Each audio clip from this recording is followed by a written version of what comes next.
Day 3 of the submissions by the public and civil society organizations is set to get underway as the Ad Hoc Committee investigating allegations of criminal infiltration, corruption and political interference in the justice system continues with its work. Watching that story is SABC News reporter Bulelani Phillip, who joins us now live. And Bulelani, you know, when we spoke on Monday, in fact, we're meant to hear from Brown Mokhotsi today, but of course, that plan has gone out the window after he refused to testify without Parliament paying for his security advisors.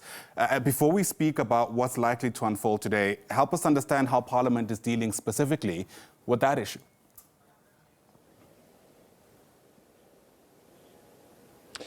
Well, the ball is in the hands of the National Assembly Speaker, Thoko Didiza, to decide both on the request for the subpoena of Brown Mokhotsi as well as that of Paul O'Sullivan.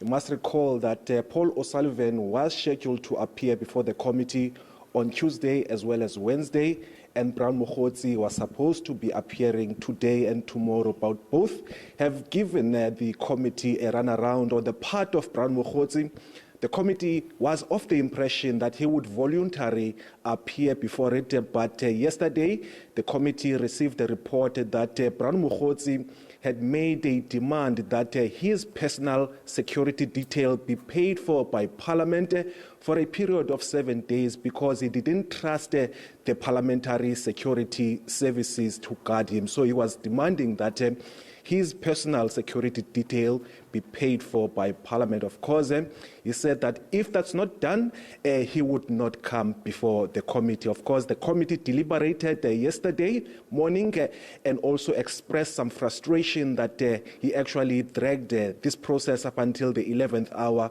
without giving any indication that he would not voluntarily appear before it. But of course, in the end, the committee took the decision to say that they will request the office of the Speaker to actually process and authorize a subpoena for Mr. Brown Mokhotsi to appear before it. The second other key witness, Ayanda, have spoken earlier in the week, is that of private investigator Paul O'Sullivan, who's currently on pre-pen business in Dublin in the United Kingdom.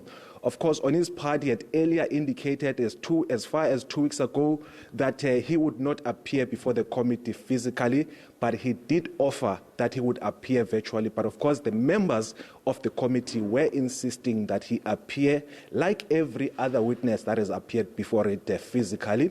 But of course, that stalemate has led to what the committee also requested, that the National Assembly Speaker, Thoko Didiza, also authorized this subpoena for Mr. Paul O'Sullivan. Of course, we do expect the Speaker to take a decision on Paul O'Sullivan either today or tomorrow, according to Parliament's legal services.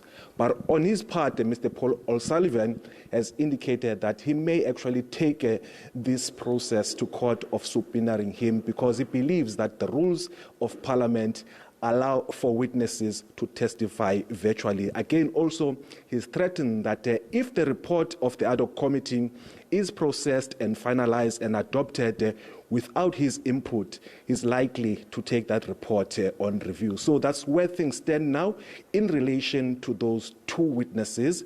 Of course, looking ahead to today, we expect that the Ad Hoc Committee will continue hearing evidence from some of the interested parties who want to actually assist the committee in relation to the terms of reference. And of course, today, we do expect that there will be two witnesses that will be continuing their oral evidence from yesterday.